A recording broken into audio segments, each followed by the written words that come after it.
شروع. الحمدللہ رب العالمین والصلاة والسلام علی سید الانبیاء والمرسلین. اما بعد، اللہ تبارک و تعالی نے عقیدہ توحید کی تیسری دلیل یہ ارشاد فرمائی ہے لا تأخذہ سنۃ ولا نوم، کہ اللہ تبارک و تعالیٰ کو نہ تو اونگ پکڑتی ہے اور نہ ہی نیند پکڑتی ہے. یہ دراصل الحی القیوم کا نتیجہ ہے، کیونکہ اگر اونگ آ جائے تو انسان کو جھٹکا لگتا ہے. اگر جھٹکا لگے گا تو ہاتھ میں گلاس پکڑا ہوگا تو وہ گر کر ٹوٹ جائے گا، اور اگر نیند آ جائے تو انسان یا تو بستر پر لیٹ جاتا ہے اور یا زمین پر لیٹ جاتا ہے. تو جس انسان کو اپنے جسم پر کنٹرول نہیں، جو اپنے جسم کو سنبھال نہیں سکتا، وہ معبود کیسے ہو سکتا ہے، وہ الہ کیوں کر ہو سکتا ہے؟ دوسری چیز یہ ہے کہ جب انسان کو نیند آتی ہے تو اس کو نہ اپنے آپ کا پتہ ہوتا ہے اور نہ ہی اس کو باہر کی کو خبر ہوتی ہے. نبی صلی اللہ علیہ وسلم نے ارشاد فرمایا ہے کہ جب سو کر اٹھو تو برتن میں ہاتھ ڈالنے سے پہلے ہاتھوں کو دھو لیا کرو، کیونکہ تمہیں معلوم نہیں ہوتا کہ این باتت یدہ، کہ رات کو تمہارا ہاتھ کہاں کہاں جا جسم کے کس حصے تک پہنچا ہے. اسی طرح آپ نے فرمایا کہ جب نیند آ جائے لیٹ جاؤ، لیٹنے کے بعد دوبارہ وضو کر لیا کرو، تمہارا وضو ٹوٹ جاتا ہے. تو جب انسان کو نیند کی حالت میں نہ اپنے آپ کی خبر ہے نہ ہی اس کو باہر کی خبر ہے، تو ایسا آدمی، ایسی شخصیت جو ہے وہ الہ کیسے ہو سکتی ہے؟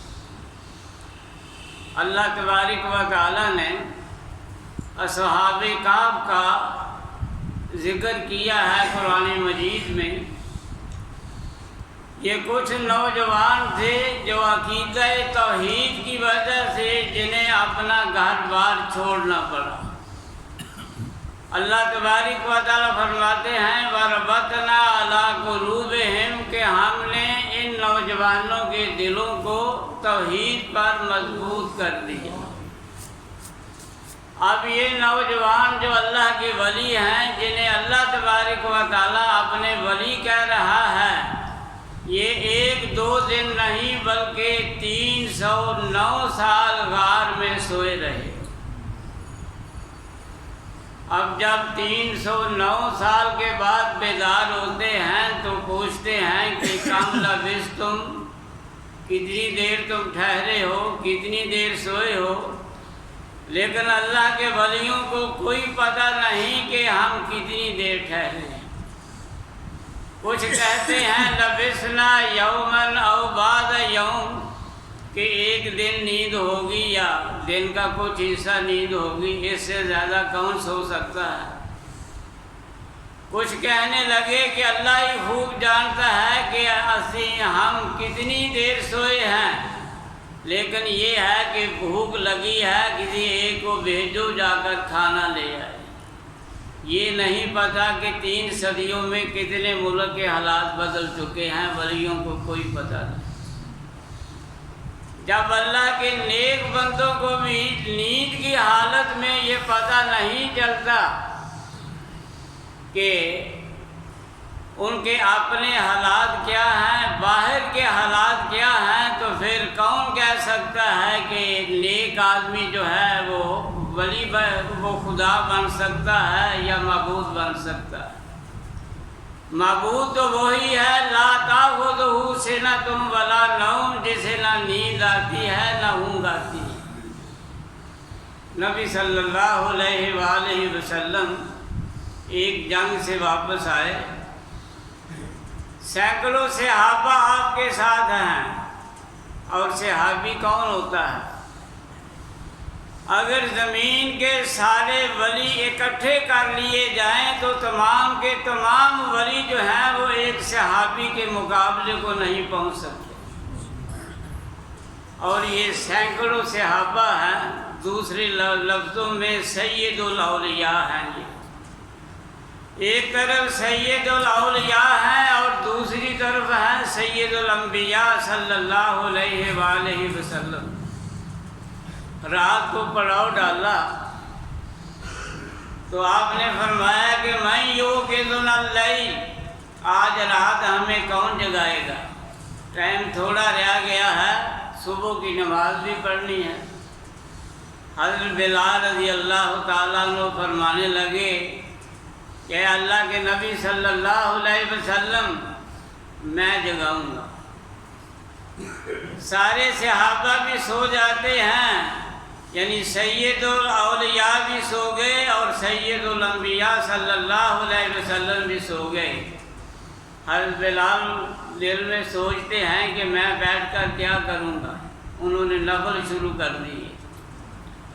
نفل پڑھنے کے بعد جب ٹائم تھوڑا رہ گیا تو اپنی سواری کے ساتھ تکیہ لگا کر، ٹیک لگا کر مشرق کی طرف منہ کر کے بیٹھ گئے تاکہ صبح صادق طلوع ہوگی تو میں اللہ کے نبی کو جگا دوں گا۔ اب ذرا غور فرمائیں یہ کون ہستیاں ہیں؟ ایک طرف سید الاولیاء ہیں، دوسری طرف سید الانبیاء ہیں، اور حضرت بلال مؤذن رسول ہیں صلی اللہ علیہ وسلم جب تکیہ لگا کر بیٹھ گئے تو حضرت بلال کو بھی نیند آ گئی رضی اللہ تعالیٰ عنہ۔ اب سب سوئے ہیں، کسی کو جاگ نہیں آئی، سورج طلوع ہو گیا۔ حدیث کے لفظ ہیں کہ سورج کی دھوپ کی وجہ سے سب سے پہلے جو بیدار ہوئے وہ سید الانبیاء محمد رسول اللہ صلی اللہ علیہ وسلم تھے۔ جب آپ بیدار ہوئے آپ نے صحابہ کو اٹھایا، جا کر حضرت بلال کو بھی اٹھایا، فرمانے لگے بلال کیا ہو گیا؟